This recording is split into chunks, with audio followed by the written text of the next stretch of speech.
नीट ऐक. जेव्हा सगळे दरवाजे बंद होतात तेव्हा स्वामींचा दरवाजा उघडा असतो. ही वेळ तुझी शिक्षा नाही, ही वेळ तुझी परीक्षा आहे.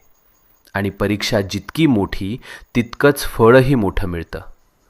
तू रडलेला प्रत्येक अश्रू, तू केलेली प्रत्येक प्रार्थना आणि तू सहन केलेली प्रत्येक वेदना स्वामींनी पाहिली आहे, स्वामींनी ऐकलं आहे. आणि आता स्वामी सांगत आहेत, बस झालं रडणं, आता उभं राहायची वेळ आली. भूतकाळ तिथेच सोड. जे गेलंय ते संपलंय.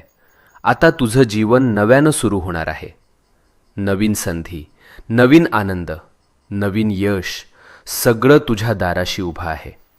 फक्त एक पाऊल पुढे टाक आणि मनापासून सांग, मी तयार आहे स्वामी, माझं आयुष्य बदलायला तयार आहे.